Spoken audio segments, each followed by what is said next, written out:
episódio 5 foi sanguinário, foi puro suco de Game of Thrones. Mas você não reparou que já apareceu um personagem que só devia aparecer na temporada 3. E você nem sabe por que o Sor Arlan tá sempre bêbado quando conheceu o Dunk. Bora mergulhar de cabeça nesse episódio e ver todos os detalhes que você deixou passar agora. Vamos lá. Inés Spectre aqui. Galera, foi épico, foi cru, foi sangrento, foi emocionante. Não é à toa que o episódio 5 do Cavaleiro dos Sete Reinos mal chegou, cara, já bateu o recorde, ok? Ele tirou com a avaliação mais alta de todos os episódios que existem de Game of Thrones, de toda a saga de Game of Thrones, com nota 9.9 no IMDb. Isso é absurdo pro IMDb, ok? Foi uma obra-prima em todos os sentidos, entregou tudo em pouco mais de meia hora e coroou a série como uma das melhores coisas da franquia de todos os tempos. Mas agora, depois da empolgação com o episódio, vamos voltar lá mais uma vez para ver todos os detalhes, as referências, adaptações, o simbolismo de tudo. Capricha nesse like, vai ajudar pra caramba e comenta o que você tá achando dessa série, cara. Correspondeu o que você queria? Ou de repente você não imaginou que seria tudo isso? Eu realmente quero saber a tua análise do que você está achando sobre isso. Bom, a primeira imagem que aparece é a formação do grupo do Dunk. Eles formam um círculo e eles são 7 cavaleiros. Então, visualmente, uma referência à estrela de 7 pontas, que é o símbolo da religião dos 7. Isso quase antecipa que esse time está conectado com a vontade dos deuses. Então é o lado que vai sair vitorioso. Claro, isso fica implícito, né? Mas é legal ver o final e depois perceber aí que esse sinal tava lá. A série não enrolou pra mostrar a batalha começando, mas ela não detalhou o antes da batalha como foi no livro. O Baelor até comenta que a guarda real não pode tocar nele, isso tá no livro. Mas tinha mais detalhes de estratégias antes disso que a série não mostrou, mas vou te contar agora. Nessa preparação, o Baelor decide sobre as armas. Ele diz que os adversários vão usar lanças de guerra, né, que tem ponta de ferro e 2 metros de comprimento. Então assim, ao invés deles usarem as mesmas lanças que o outro time, ele escolhe usar lanças de torneio, que tem 3 metros. Então eles iam ter as lanças mais fracas, mas elas sendo maiores, eles iam ter a chance de ferir o inimigo antes. Faz sentido? Daí ele diz pro time mirar na cabeça ou no peito do adversário. Então, na justa oficial, o mais correto é mirar no escudo. Mas aqui é vida ou morte. Então a lança maior dá pra eles a vantagem de atingir os adversários antes, né? Mais comprimento. E isso é uma ótima estratégia. Lembrando, cara, que eles têm o Dunk e o Raymond, que não tem experiência nenhuma em batalha. Então, é melhor garantir o primeiro golpe, lógico. Outra coisa que a série não mostrou é que o Baelor explica também as regras pra eles. É assim, se o Dunk for morto, o julgamento acaba, porque seria o sinal que os deuses julgaram ele culpado. O julgamento acaba também se os dois morrerem, né? O Dunk e o Aerion. A outra forma de acabar seria um lado se render. E é por isso que o Dunk não mata o Aerion no final. Ele dá a chance dele tirar a acusação e acabar logo com tudo. Com essa explicação faz mais sentido, né? Outra coisa nesse comecinho, como manda a tradição dessa série, é uma cena nojenta, não tem como. Dessa vez o Dunk e o Raymond, eles vomitam antes da batalha começar. Mais uma vez, nada disso tá no livro, mas faz muito sentido, porque os dois são os mais inexperientes. E lógico que eles estão no auge do nervosismo ali, cara, a adrenalina sobe, mexe com o corpo do cara, né? Então isso combina com o que aconteceu no episódio 3, quando o Dunk disse que vomitou de manhã lá, achando que aquele dia ia ser a primeira justa dele. Então é isso, o Dunk vomita quando ele tá muito nervoso. É uma coisa que a série, tipo, estabeleceu, né? Teve um detalhe que até apareceu na série, mas só dá pra perceber quem leu o livro e assistiu com muita atenção. A armadura e escudo do Raymond Fossoway. Ele modificou o símbolo da casa, que era uma maçã vermelha. Mas no livro explica que na hora ele pintou a maçã dele de verde, pra ficar diferente do primo traíra dele, né, que passou pro outro time. E é com isso que surge uma ramificação da casa Fossoway de Solar de Cidra, que é a maçã vermelha. E nasce a casa Fossoway de Novo Barril, que é a maçã verde. Isso é muito simbólico, porque a maçã verde simboliza o fruto que ainda não tá maduro. Isso combina perfeitamente com o Raymond, que é inexperiente e despreparado pra batalha. Cara, ele é a própria, digamos, maçã verde, né, que ainda não tá madura. Até porque ele virou cavaleiro há poucos minutos atrás, então ele não amadureceu como cavaleiro, entende? Na hora de começar, o Dunk pede a lança e não chama o Egg pelo nome, ele chama o Egg de escudeiro. Mais uma vez o Dunk foi duro com o Egg, mas tem um arrependimento instantâneo e ele volta a ser legal com o garoto, igual foi no episódio 3, né? Quando ele brigou com o Egg, mas logo depois ele se arrependeu e ensinou o Egg a costurar com toda a paciência do mundo. É legal essa relação dos dois. Daí ele repete uma fala pro Egg. Ele diz que se o Egg roubar ele vai caçar o Egg com cachorros. O Egg entende a referência e late. Igual o Dunk fez pra assustar ele no episódio 2. É um detalhe bonitinho que só existe na série, mas isso significa o perdão total do Dunk pro Egg. Total. Significa que agora não importa mais ele ter sido enganado pelo príncipe Targaryen. Ele quer, né, o Egg de volta pra vida dele quando a batalha terminar. Bom, no livro a batalha começa e o Dunk fica paralisado com o cavalo. Por quê? Porque ele tá tendo uma crise. E ele só vai porque o cavalo decide começar sozinho. Só que a série deu uma camada a mais, mostrando que o cavalo só foi porque ele ouviu o Egg dar o comando de ir. Igual eles fizeram no treino do episódio 3. Cara, esse tipo de detalhe sutil que a série acrescenta. E pra mim, a série quando faz isso acerta demais. Ficou faltando nos pensamentos que o Dunk teve enquanto a batalha rolava. Isso faltou. O livro descreve, cara, tudo que o Dunk pensou ali. Tipo, sobre ele e o cavalo, ele a lança, o medo de passar vergonha, o lema do antigo escudo do Sorala, enfim, tá tudo ali. Mas a série compensou tudo isso com flashback que a gente vai analisar daqui a pouquinho. Cara, eu sei que não dá pra fazer tudo numa adaptação pra TV, não dá. Porra, ia ser legal, né, ter os pensamentos dele naquela hora, mas a cena não foi comprometida por causa disso. Diria que não. Lógico, seria legal ter, mas não foi comprometida. O silêncio do Dunk já explicava tudo. Se você olha para as feições dele, sabe? Se por um lado a gente ficou com essas informações, por outro, a gente tem um peso muito maior na cena, porque é um momento extremamente tenso. E aí o Dunk sofre o primeiro golpe da lança do aéreo. E esse momento é horrível, né? Mas ver na série, nossa, cara, é pior ainda. Pra quem tá torcendo pro Dunk, porra, é desesperador, né? Ver ele se ferrando logo no primeiro golpe. Ele só se ferra nessa batalha. Essa parte da lança na barriga e depois uma porrada na cabeça dele cair, é uma adaptação total do que tá no livro. O barulho, a respiração, cara, a lama entrando no capacete, tá tudo igualzinho. E aí ele apaga e começa o flashback. Flashback é uma coisa só da série, mas tem uma certa inspiração de coisas que tem no livro. Mas não é uma coisa inspirada no conto O Cavaleiro Andante, né? Que é a história da primeira temporada da série. O flashback faz conexão com uma parte do terceiro conto desse livro, que se chama O Cavaleiro Misterioso. Bem no começo do terceiro conto, o Dunk lembra da infância dele na Baixada das Pulgas. Nessa parte tem a Rafe, o Dunk e mais 2 amigos. Então eles são um bando de 4 mequetrefes de rua que moram juntos. E não só os dois, como a gente viu na série. O grupo original é formado pelo Dunk, pelo Rafe, Furão e Pudim. E detalhe, no livro é uma citação tão pequena que nem fica claro se o Rafe é menino, né? Se Rafe é menino. Eu falando, não dá. Mas a série decidiu que é menino, né? Isso deu um tom mais significativo pro Dunk se importar com a Tancelle na série. Mas um pouco depois, na estrada, né, voltando pra Porto Real, o Dunk e a Rafe conversam sobre o fim da guerra e ela cita o amigo deles, Pudim. Então a série dá indício, sim, de que aquela gangue dos 4 amigos existiu mesmo, né? Só que nesse momento só sobraram o Dunk e a Rafe. Aqui a série não trouxe a história de infância que aparece no conto 3 do livro. Mas acabou porque a série já antecipou a Rafe pra gente já na primeira temporada. A importância dessa lembrança é justamente contextualizar como a vida do Dunk em Porto Real é extremamente ruim. E como que ele não tinha perspectiva nenhuma na vida. Aliás, no livro, o Dunk jovenzinho era muito pior do que aparece no flashback. Ele era o pior da gangue dele. Ele era um garoto perdido, ele roubava, ele enganava, enfim.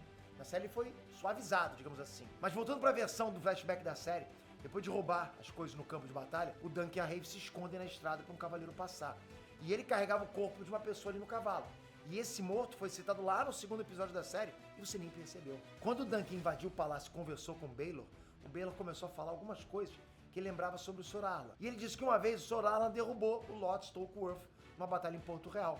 É esse momento aí. Essa aí foi a última batalha da primeira rebelião Blackfire. Essa rebelião, galera, é tão icônica, tão importante pra história de Westeros como um todo, que merecia pelo menos uma minissérie só pra ela. Só pra vocês terem noção da importância disso. E um detalhe só pra quem é muito atento perceber, é que lá no começo do flashback, no campo de batalha, o cavaleiro que o Dunk tá roubando é um Hightower. O contexto indica que essa aí foi a batalha do campo do Capim Vermelho.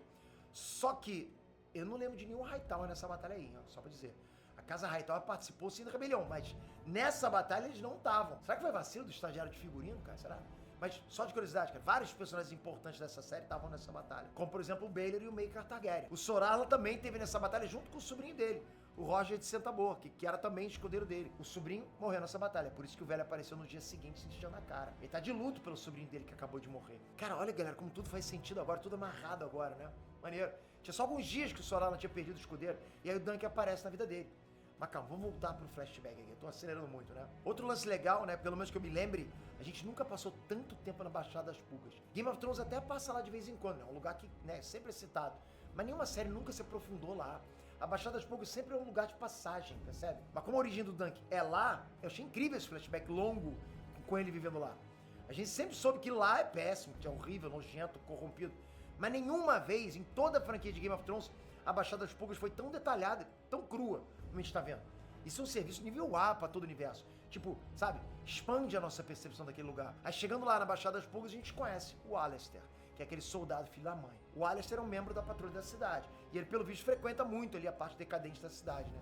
Tanto que ele conhece o Dunk pelo nome. Mas o interessante aqui é que mesmo o Dunk, tendo conhecido um guarda corrupto da patrulha da cidade, aliás, ele foi traumatizado por um membro da patrulha, mas mesmo assim ele considerou ser um deles lá no começo do episódio 1, né? Antes dele decidir ir pro torneio em Valfreixo. Outra referência que tá escondida nesse flashback é o nome do episódio, que é Em Nome da Mãe. Essas são as primeiras palavras que o Dunk ouve da boca do Sorala, né? Quando ele chega pra salvar o Dunk de ser assassinado pelo Alistair. Ele diz... E é nesse momento que o Dunk vê um cavaleiro de verdade agindo pra defender um oprimido. Isso, cara, muda tudo na vida dele, do Dunk. Isso transforma o Dunk, né? A mãe é uma das faces do deus de Westeros. A mãe dos 7 é a deusa da compaixão. Então esse flashback como um todo explica coisas essenciais. Primeiro, como o Dunk conheceu o Sor Alan, isso dá muita profundidade para entender a admiração e gratidão que ele tem pelo velho. Segundo, isso também dá mais peso para uma coisa que a gente já tinha entendido, mas nunca tinha sido explicado. Como que o Dunk se via no Egg. Se você reparar, o Egg, sem querer, acabou reproduzindo vários passos do Dunk, querendo ser escudeiro dele, né? O Dunk seguiu o Sor Alan escondido. O Egg também seguiu o Dunk. O Dunk mexeu na armadura e nos cavalos do Sor Alan. E o Egg também fez isso com a armadura e os cavalos do Dunk. E é por isso que o Dunk não resistiu muito quando o Egg insistiu em ser escudeiro dele. Ele literalmente se viu no Egg, exatamente. E essa ideia ganha reforço lá no fim do flashback, né? Quando o Dunk aparece sentado, fiando a ponta de um graveto, igualzinho o Dunk fez no episódio 3. Terceira coisa essencial desse flashback é que ele também dá contexto do porquê o Dunk pistolou naquele nível lá, quando ele viu o Aerion agredindo a Tansel.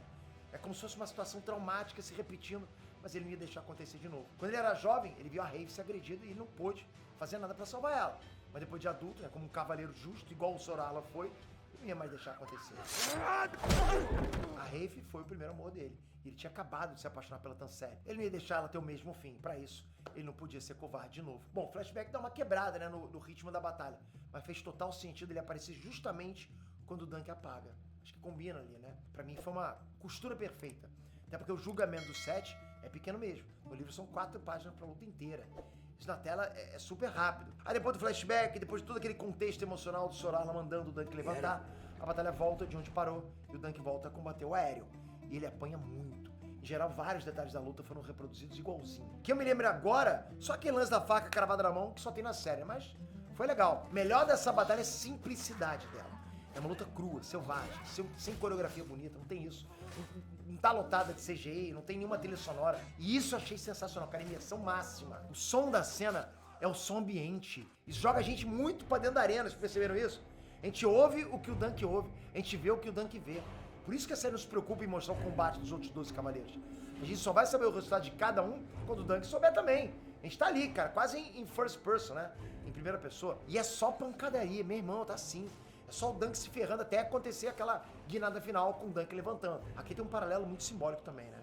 No primeiro apagão, o Dunk levanta quando o Sor Alan manda ele levantar. No segundo apagão, o Dunk levanta quando ele ouve o Egg mandando ele levantar. E é aí que tá a força do Dunk, cara, da família.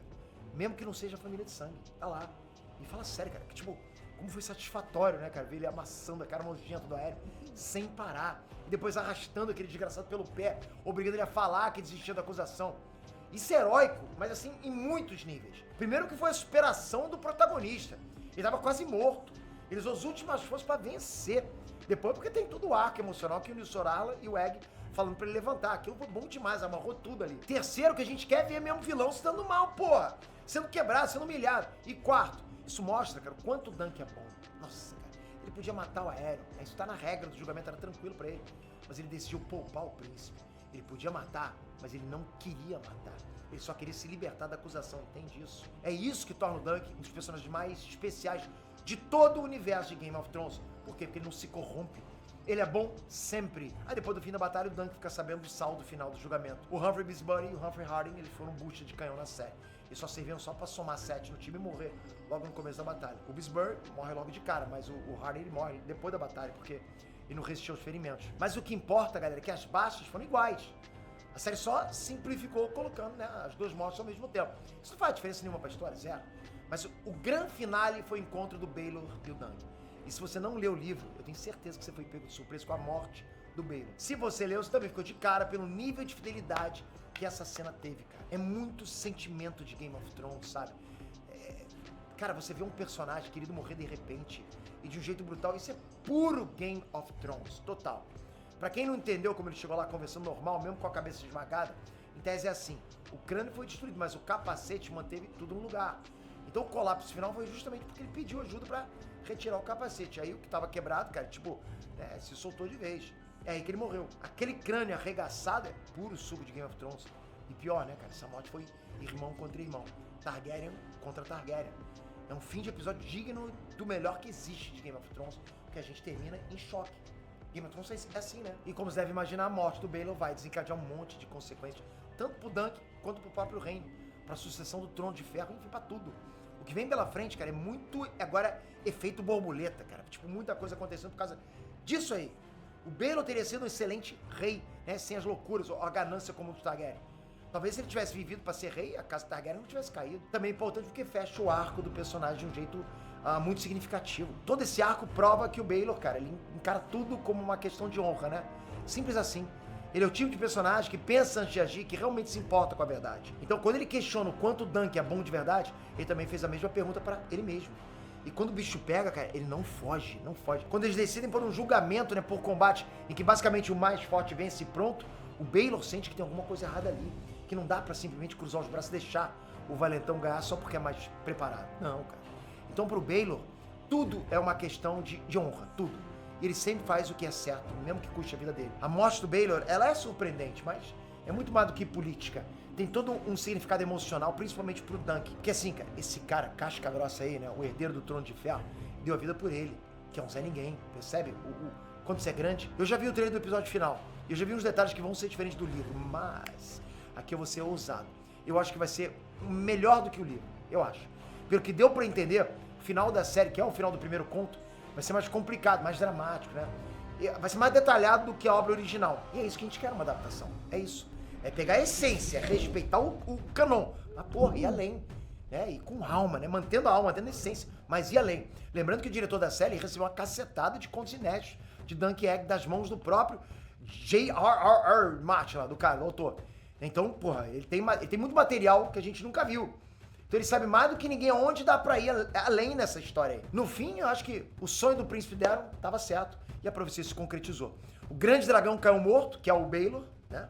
Mas a deusa mãe teve misericórdia do Dunk e é por isso que ele ficou vivo. Lembrando, galera, o último episódio é na semana que vem. A gente tem que estar junto nessa. O que vocês acharam? Pra vocês não perderem as análises que a gente vai trazer. E também a gente vai construir o que pode acontecer no universo de Game of Thrones, que vem por aí, que a gente sabe que vem muita coisa. Se inscreve aqui, ativa o sininho. Faça isso por você, pra você ficar por dentro de tudo que acontece no universo nerdístico. Dicas de filme, dicas de série, de animes. A gente fala sobre o universo, a gente fala sobre música. É bom demais saber que você tá aqui. Obrigado de coração, galera. Até a próxima. Fui!